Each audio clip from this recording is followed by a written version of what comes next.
The darkness above Anzio on that February night in 1944 would shatter everything the Luftwaffe thought they knew about air warfare. 12 German bombers approached the beachhead. 7 would never return home. What happened in those crucial hours defied all logic. A kill rate of 58% in complete darkness. 7 aircraft destroyed by guns that seemed to see through the night itself. The surviving crews reported something impossible. Flak bursts that followed their every move. Explosions that appeared exactly where they would be moments later. Anti-aircraft fire that predicted their decisions before they made them. This wasn't luck. This wasn't superior training. This was the future of warfare arriving without warning. Hidden beneath the chaos at Anzio, 2 complete SCR 584 radar systems had been rushed into position. Crews worked through the night. They dug the units in up to their trailer rooftops. By dawn, death had acquired electronic eyes. The mathematics of that night would puzzle German intelligence until the war ended. Before the SCR 584, anti-aircraft guns needed 2,500 shells to destroy a single aircraft, even in perfect daylight, even with experienced crews, even with optical sights. The German bomber crews had flown into something unprecedented. They faced weapons that eliminated human error from the killing equation, machines that calculated faster than pilots could react. What destroyed those 7 bombers represented a revolution in military technology. The SCR 584 Automatic Tracking Microwave Radar System, a weapon that would remain invisible to German detection equipment throughout the entire war. The crisis consuming the Luftwaffe had begun years earlier. In 1940, British scientists made a decision that would reshape the war's outcome. Through the Tizard mission, they shared their most classified invention with America, the 10-centimeter cavity magnetron. This single act of technology transfer unleashed consequences neither ally fully anticipated. While German radar development continued down familiar paths, American engineers at MIT's Radiation Laboratory were building something revolutionary. The cavity magnetron generated power levels that German equipment couldn't match. British meter wave technology became the foundation for American microwave supremacy, a partnership that would doom the Luftwaffe. German radar warning receivers searched for familiar frequencies, between 200 and 600 megahertz, the ranges they knew, the ranges they expected. The SCR 584 operated between 2,700 and 2,900 megahertz, completely invisible to German detection equipment. The technological gap went far deeper than simple frequency differences. The SCR 584 employed automatic tracking using conical scanning. The radar beam rotated around its axis, creating a cone-shaped pattern that locked onto moving targets without human intervention. When integrated with the M9 gun director, the system performed impossible calculations. 30 times per second, accounting for wind speed, air density, target velocity, gravitational drop. An analog computer containing 160 vacuum tubes solved problems that required teams of human mathematicians. The system could detect aircraft at 40 miles distance, range accuracy of 75 feet, tracking speeds up to 600 miles per hour, faster than any operational aircraft in 1944. American engineers had built weapons for a war that hadn't yet arrived. The deployment at Anzio marked a watershed moment. Air attacks stopped completely for an entire week. A single German plane appeared to test the defenses. It was destroyed immediately. 10 more SCR 584 systems arrived that week. The air threat to Anzio vanished entirely. German bomber crews who had successfully attacked Allied positions for years suddenly faced something they couldn't understand. The system's effectiveness came from complete automation. Once the SCR 584 operator acquired a target and switched to automatic tracking, human involvement ended. The radar locked onto aircraft and followed them regardless of evasive maneuvers. Tracking data fed directly to the M9 director. The computer calculated the future position where shell and aircraft would meet. 90mm guns, slaved to the director, moved in perfect synchronization. German crews reported phenomena they couldn't explain. When they dove, shells exploded at the bottom of their dive. When they turned, explosions appeared along their future flight path. This wasn't barrage fire. This was precision shooting by machines. The contrast in production philosophy revealed fundamental differences between American and German military thinking. While German scientists hand-built radar sets in small workshops, American industry mass-produced the SCR 584 with automotive efficiency. Chrysler Corporation applied assembly line techniques. Radar production transformed from craft manufacturing to industrial process. By August 31, 1943, 610 systems had been shipped. The Dodge Division delivered system number 1470 on January 28, 1944, a total of 2,098 units from a single company. This output exceeded Germany's entire radar production for the war. Where Germany built dozens, America built thousands. The mathematical reality was overwhelming. German Würzburg radar sets required skilled technicians for assembly. Each unit was slightly different, handcrafted precision that couldn't scale to wartime demands. The SCR 584 used interchangeable parts and modular construction. Soldiers with basic training could perform rapid field repairs. The June 6, 1944 invasion included 39 SCR 584 systems, specially waterproofed for amphibious assault. They created an unprecedented defensive umbrella over history's largest invasion fleet. The Luftwaffe's failure at Normandy wasn't due to lack of courage or skill. Oberst Joseph Pips Priller provided testimony about the D-Day experience, one of only 2 Luftwaffe pilots to attack the invasion beaches. In post-war debriefing, he described anti-aircraft fire unlike anything encountered in 5 years of combat. Not barrage patterns, aimed shots that forced constant evasive maneuvering, making accurate attacks impossible. German pilots flew into a technological trap they didn't understand. The few survivors reported the same phenomenon witnessed at Anzio.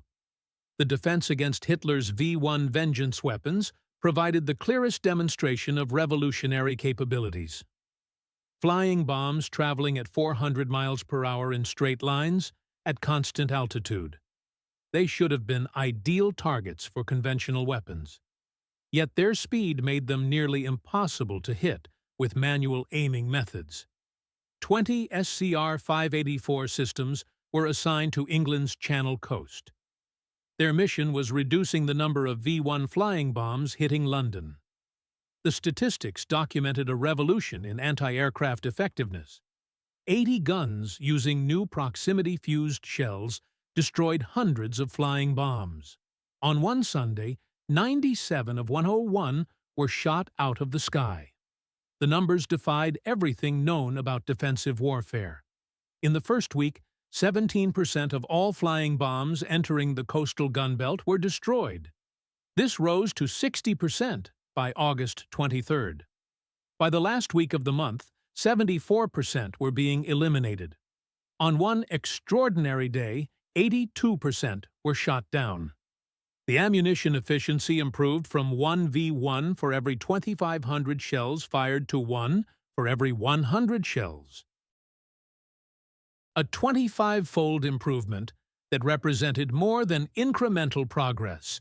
It marked the point where defensive weapons achieved superiority over attacking aircraft. German observers on the French coast reported V-1s being destroyed with short, precise bursts, 3 or 4 shells, a sight that contradicted everything they understood about anti-aircraft warfare. Their theoretical framework couldn't accommodate this reality. The German failure to identify the SCR 584 threat stemmed from fundamental scientific miscalculation. In January 1943, German radar experts led by Professor Abraham Esau convinced the High Command that centimeter-wave radar was physically impossible. They argued that insufficient energy would return to receivers at such frequencies. Based on this flawed theoretical analysis, Germany terminated all microwave radar research. When German forces captured a British H-2S radar in February 1943, the revelation came too late. Germany had already fallen years behind in microwave technology, a gap that proved impossible to close during wartime. German intelligence consistently misinterpreted mounting evidence of Allied radar superiority. Pilot reports of impossible anti-aircraft accuracy were attributed to improved training, better optical sights, simply more guns. The possibility that Americans had achieved automatic radar tracking at microwave frequencies remained beyond German conception until late 1944. Throughout 1944, Luftwaffe electronic warfare units operated with equipment designed for an earlier war. The Fuji 227 Flensburg detector searched for frequencies between 170 and 220 megahertz. The Fuji 358 Naxos covered 2,500 to 3,750 megahertz, closer to the SCR 584's range, but still unable to reliably detect its emissions. More fundamentally, German radar detectors were designed to identify search radars, systems that swept beams across aircraft briefly. The SCR 584's conical scanning maintained continuous lock on single targets. This produced emission patterns that German equipment didn't recognize as threatening. Luftwaffe crews flew into radar-guided death traps while their warning receivers remained silent. They had no idea death was tracking them electronically. Each SCR 584 system represented American engineering superiority in multiple areas. The cavity magnetron generated 300 kilowatts of microwave power, more than entire German radar installations.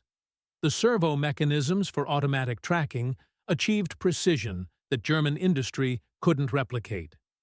The M9 director performed ballistic calculations that would have required teams of human computers. The integration of these technologies into a single weapon system represented a conceptual leap. German military thinking hadn't achieved this level of systems integration. Designated the SCR 584 anti-aircraft gun-laying system, approximately 1,800 were used in Europe and the Pacific starting in early 1944. Each system could track aircraft at 600 miles per hour, faster than any operational aircraft of the period. This future-proofing proved valuable when German jets appeared. The Me-262's speed advantage meant nothing to radars designed for even faster targets. American foresight had anticipated technological developments that German planning missed. By mid-1944, the Luftwaffe faced a crisis of unsustainable attrition. Adolf Galland reported devastating pilot losses. Luftflotte Reich had lost 38% of its fighter pilots in April 1944. Luftflotte 3 had lost 24%. Altogether, the Germans had lost 489 pilots, including 100 officers. Training centers had forwarded only 396 new pilots, including 62 officers. The mathematics were inexorable. Experienced pilots were dying faster than replacements could be trained. These losses weren't solely from air combat. Increasingly, experienced pilots fell to anti-aircraft fire that exhibited impossible accuracy. Ground attack aircraft, essential for Wehrmacht tactical doctrine, became particularly vulnerable within the SCR 584's optimal tracking envelope. Adolf Galland, in his post-war memoir, The First and the Last, described the psychological impact. By 1944, approaching Allied positions meant entering zones where death was mathematically calculated. The guns didn't aim where aircraft were, but where they would be. There were no tactics against it, no countermeasures, only luck. and luck ran out quickly against machines that calculated trajectories 30 times per second. Human reflexes became irrelevant against electronic precision. In December 1944, during the Ardennes offensive, German forces finally captured a damaged but complete SCR 584 near St. Vith. Dr. Hans Plendl, Germany's leading radar expert, led the technical examination. His report to the High Command was devastating. The Americans had achieved automatic tracking, with accuracy Germans believed impossible. They operated on wavelengths Germany couldn't detect or jam with existing equipment. Most significantly, they mass-produced these systems while Germany struggled to build laboratory prototypes. The technological gap wasn't months, it was years, with no possibility of catching up during wartime. The captured system revealed innovations that German science had deemed theoretically impossible. Automatic tracking that maintained lock despite target maneuvers. Electronic computation of three-dimensional firing solutions. Seamless integration of radar, computer, and weapons. But this knowledge came too late to develop countermeasures or equivalent systems. Germany lacked the industrial capacity, the materials, and, most importantly, the time. The war would be over before German engineers could respond. The technological helplessness experienced by Luftwaffe pilots contributed to the January 1945 fighter pilots' revolt. Leading aces, including Adolf Galland, Johannes Steinhoff, and Günther Lützow, confronted Hermann Göring directly about the impossibility of their situation. Johannes Steinhoff, with 176 confirmed victories, told Göring directly, they weren't fighting enemy pilots anymore. They were fighting mathematics calculated by machines. Individual skill had become irrelevant against automation. Göring blamed them for lacking courage. But courage couldn't defeat technology they didn't possess. These weren't cowards or inexperienced pilots speaking. These were Germany's most decorated warriors. Their recognition that traditional military virtues had become obsolete represented a profound psychological breaking point. Göring's response revealed leadership's inability to accept technological reality. He relieved Galland of command and threatened courts-martial. The Nazi hierarchy couldn't admit that German engineering had been surpassed by American industry. Even the revolutionary Me-262 jet fighter provided no escape from SCR 584 directed fire. The jet's 540 miles per hour speed made them nearly untouchable by Allied fighters. But speed meant nothing to radar systems designed to track targets at 600 miles per hour. Oberstleutnant Heinz Baer, one of Germany's most successful jet pilots, reported after the war. They believed speed would protect them from flak. Instead, they discovered American guns tracked them perfectly. The shells arrived exactly where they would be. Speed only meant less time to evade. Several jets were lost to anti-aircraft fire that exhibited impossible accuracy. The Me-262's technological advantage was neutralized by superior American fire control systems. The production statistics revealed an industrial mismatch that doomed Germany regardless of tactical innovation. American production from Chrysler Corporation alone totaled 2,098 units. Total confirmed production exceeded 1,700 units minimum. Additional units came from General Electric and Westinghouse. Cost reduction fell from $50,000 to under $10,000 per unit. Monthly production reached 50-plus units at peak capacity. German production told a different story entirely. Total Würzburg radar production approximated 1,500 units for the entire war. All German radar types combined reached approximately 4,000 units. Each unit was essentially hand-built. No significant cost reduction was achieved.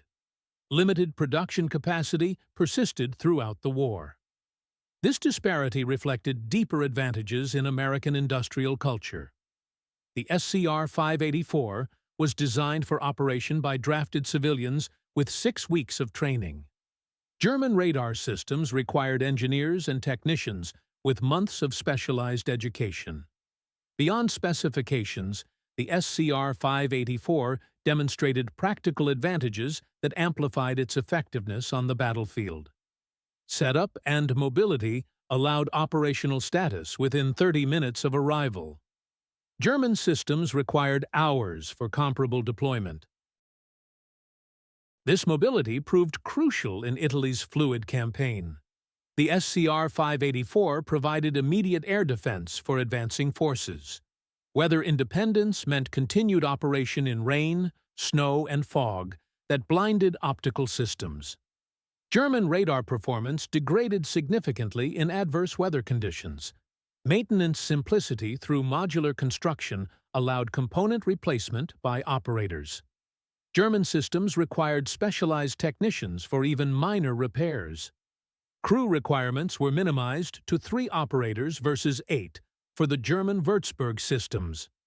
Field Marshal Albert Kesselring testified after the war about the operational impact.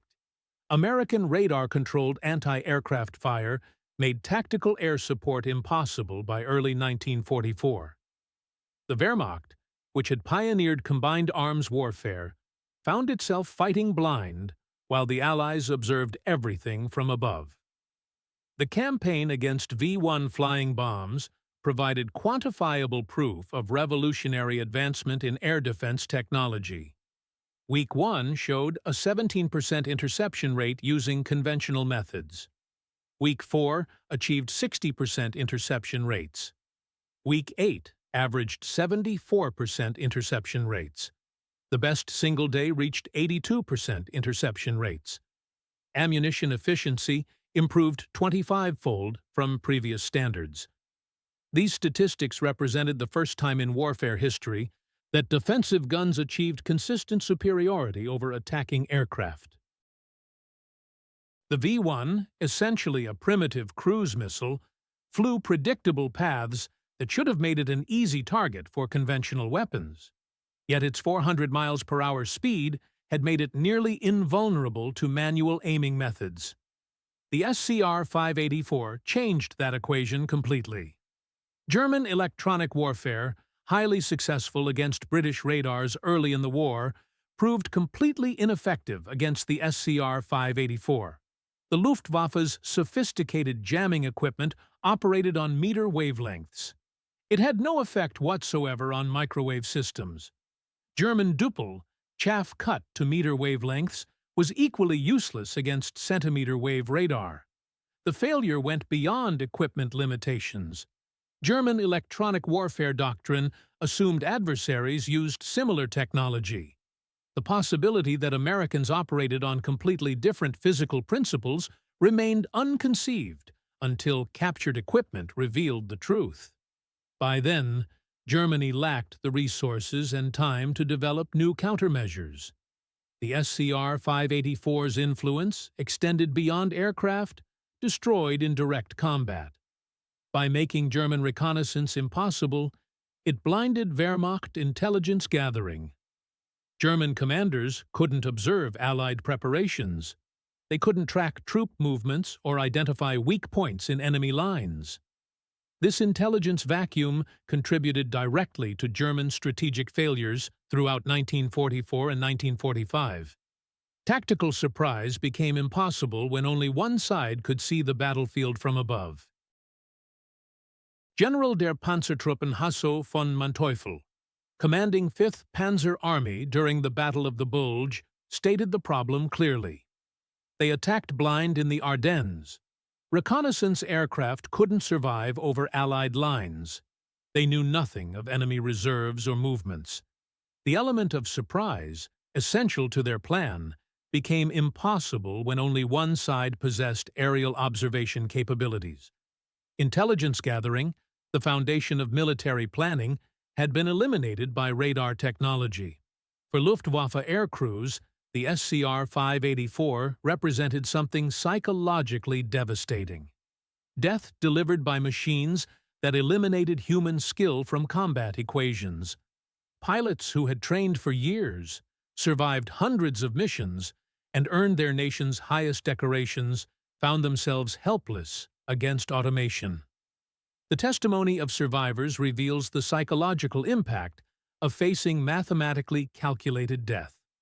Hauptmann Heinrich Erler, who ended the war with 220 victories, stated that fighting enemy pilots was war as they understood it, skill against skill, courage against courage. But the radar-guided guns weren't warfare as they knew it. They were execution by mathematics. There was no honor in dying to machine calculations. No courage could overcome electronic precision. This dehumanization of combat affected morale more than simple fear of death. Luftwaffe pilots had accepted mortality as part of their warrior ethic. What they couldn't accept was irrelevance. The reduction of their skills and experience to meaningless factors in equations they couldn't influence. After Germany's surrender, Allied intelligence officers demonstrated the SCR 584 to captured Luftwaffe officers. Their reactions ranged from amazement to bitter recognition. Many expressed relief at finally understanding what they had faced throughout the final years of the war. Dr. Wilhelm Runge, who had worked on German radar development, admitted in 1985 that they had dismissed every report contradicting their assumptions about American capabilities. They created elaborate theories to explain impossible anti-aircraft accuracy rather than accept the simple truth. Americans had superior technology. This arrogance cost thousands of lives. The German military's institutional inability to recognize American technological superiority stemmed from deeper cultural assumptions. The Wehrmacht, which had pioneered military innovation in the 1930s, couldn't conceive that American engineers had surpassed German science. This blindness persisted even as evidence mounted throughout 1944. Reports were dismissed. Reality was denied. After the war, radar technology was adapted for use in the AN/MPQ-12 and AN/MPM-38 systems. It became integral to the U.S. Army Field Artillery Missile System MGM-5 Corporal. The principles established by the SCR 584 became fundamental to all subsequent air defense systems. Automatic tracking, computer-controlled prediction, and systems integration became standard features. Every modern surface-to-air missile system descends conceptually from the SCR 584. It proved that effective air defense required removing human reaction time from the engagement cycle. This lesson, learned through the destruction of the Luftwaffe's combat power, shaped military technology development throughout the Cold War and beyond. Automation became the key to battlefield superiority in the missile age. While complete statistics remain elusive due to wartime record destruction, available data demonstrates the SCR 584's devastating effectiveness across multiple combat theaters. Confirmed production reached a minimum of 1,700 units manufactured. Chrysler alone documented 2,098 units produced. Peak production exceeded 50 units monthly. Combat effectiveness at Anzio on the first night showed 7 of 12 bombers destroyed, a 58% kill rate that defied all previous experience. V-1 peak performance reached 82% interception rates. Ammunition efficiency improved 25-fold over conventional methods. D-Day deployment of 39 units provided complete air defense for the invasion fleet. Technological advantages included detection at 40 miles, double German capability. Accuracy reached 75 feet versus German systems exceeding 500 feet. Tracking was fully automatic versus German manual operations. Setup time was 30 minutes versus German systems requiring over 2 hours. The German encounter with the SCR 584 offers enduring lessons about technological surprise in warfare. Convinced of their superiority, constrained by theoretical assumptions, and unable to imagine American innovation, German leaders sent air crews to face threats they didn't understand and couldn't counter. General der Flieger Paul Deichmann summarized the failure with brutal honesty. They believed what they wanted to believe. Every piece of contradictory evidence was explained away. They couldn't accept that American engineers had achieved what their scientists declared impossible. By the time they faced reality, the Luftwaffe as an effective force had ceased to exist. The failure wasn't primarily in intelligence gathering, but in intelligence interpretation. German observers reported American anti-aircraft effectiveness accurately. The reports were dismissed because they contradicted institutional assumptions about American capabilities. This cognitive blindness proved more damaging than any security breach could have been. Truth was rejected because it challenged preconceptions. The SCR 584 embodied American industrial philosophy of mass production, standardization, and simplification. Rather than crafting perfect individual units, American engineers designed for reliable mass manufacture. This approach, derived from automotive production, proved superior to German craft precision for military applications. The contrast extended to operational philosophy as well. German military culture emphasized expertise and specialization. American design emphasized simplification and automation. The SCR 584 succeeded because it removed human skill from the equation, making expertise unnecessary. This democratization of advanced technology proved decisive in total war. Complex weapons that could be operated by minimally trained personnel provided enormous advantages in sustained combat. Simplicity became a force multiplier. The SCR 584 marked the end of aerial warfare as a contest of human skill between individual pilots and gunners. It initiated the age of automated combat that continues today. For the Luftwaffe, this transition came as an incomprehensible shock. They had entered the war as knights of the air and ended it as victims of mathematical calculations. Human courage and skill became irrelevant against machines that never tired, never missed, and never knew mercy. Johannes Steinhoff, reflecting decades after the war, provided perhaps the most insightful assessment of the technological revolution they had faced. The SCR 584 didn't just shoot down German aircraft. It shot down their entire conception of warfare. They thought war was about courage, skill, and will to fight. The Americans proved it was about technology, production capacity, and automation. They were magnificent warriors defeated by superior machines operated by ordinary soldiers. The SCR 584 radar system stands as one of World War II's most decisive weapons, not for the individual aircraft it destroyed, but for what it represented: the triumph of systematic technological superiority over traditional military virtues. The Luftwaffe faced an enemy that couldn't miss because it had eliminated human error from the aiming process. German pilots never fully understood what they faced because their leadership couldn't accept its existence until defeat made denial impossible.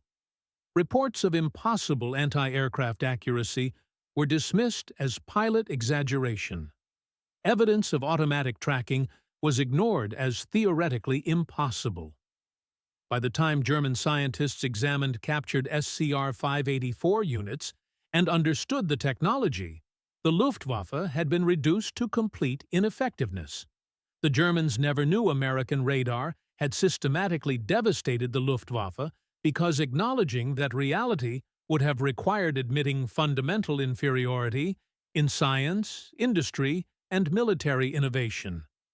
That psychological barrier proved insurmountable until defeat made denial impossible.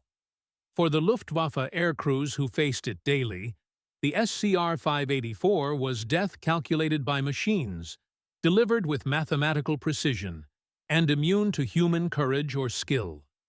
They flew into electronic killing fields where their fate was computed before they arrived. The age of warrior pilots ended in the skies over Europe, destroyed by American radar that tracked invisibly, calculated instantly, and killed automatically. Individual heroism became meaningless against systematic technological superiority. The legacy of the SCR 584 extends far beyond its wartime service record. It established the template for modern air defense systems and proved that in technological warfare, the side that automates the kill chain achieves decisive victory. The Luftwaffe learned this lesson through the destruction of its combat power. Aircraft by aircraft, calculated and delivered by machines that never tired, never missed, and never knew mercy or hesitation. The Germans never knew until too late that they weren't fighting American gunners but American mathematics, embodied in radar systems that turned the sky itself into a computed killing zone where death arrived with electronic precision. Their courage, skill, and experience became irrelevant factors in equations they couldn't see, couldn't jam, and couldn't survive. In that terrible revelation lay the birth of modern warfare, where victory belongs not to the brave, but to the technologically superior.